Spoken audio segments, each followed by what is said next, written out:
funny, I was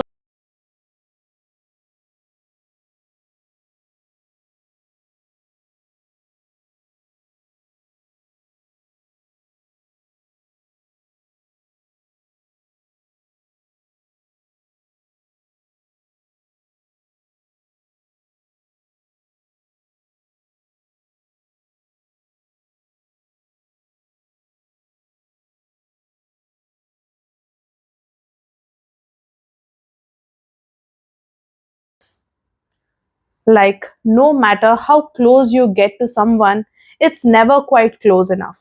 Like you constantly waiting for that moment when they leave or things will fall apart. If this sounds familiar, then you might be experiencing something called as anxious attachment patterns. Today, we are going to dive into anxious attachment patterns, what causes it, and how it shows up in our lives, especially from childhood into adulthood. And this video is going to be in two parts. Today, in this video, we are going to focus on what causes anxious attachments and how is it rooted in our childhood. And the next part, I'm going to talk about how it is in adulthood, how it affects our relationships, and what can we do about it.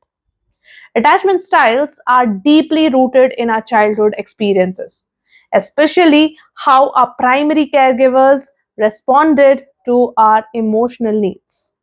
An anxious attachment style often develops when child's emotional needs are inconsistently met.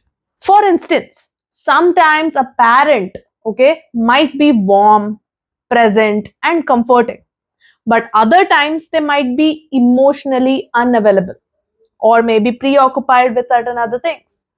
This inconsistency creates uncertainty for the child. Child might not understand the logic behind it. They never know if they will get the comfort and the love they need. Now, what's the result? The child becomes anxious and more clingy, trying to ensure that they stay connected to the caregiver, that is the parent.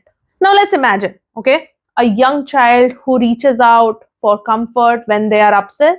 Sometimes their parent will soothe them, hold them, calm them down, and other times the parent might be busy, distracted, or even dismissive sometimes. The child begins to feel unsure. Will I get the comfort this time, or maybe will I be left alone? This unpredictability creates deep seated fear that leads the child to constantly seek reassurance.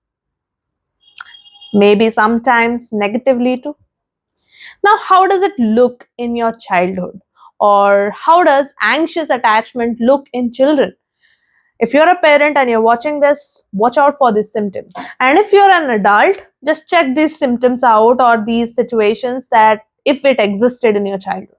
In children, anxious attachments can manifest as clinginess or intense fear of being left alone. Okay? कि अकेला छोड़ दिया जाएगा. These children might show extreme distress when separated from a caregiver, and constantly will seek reassurance or asking, do you love me? Do you care for me? Are you going to be there always? Even when there is no doubt about it. For example, picture a little girl who cries every time her mother leaves the room. Not because she misses her, but because she fears that the mother is not going to come back. Now watch this video of Janvi Kapoor and you will know what I'm saying. This is her attachment system on a high alert, always worried that she'll lose the sense of connection at any moment. This anxious pattern, once established, doesn't disappear as we grow older. In fact, it often stays with us, showing up in different ways in adulthood. Stay tuned for the next video where we are going to explore how these anxious attachment patterns follow us into our adulthood and affect our relationships, especially at their most vulnerable points. This is me, Sradha, and I am a productivity expert and I help you become productive in your life, in your work, as well as your relationships. Thank you for watching this. If this resonated with you, don't forget to like, share, and subscribe this video with someone who might benefit from it. And take care of yourself and see you in the next part of it.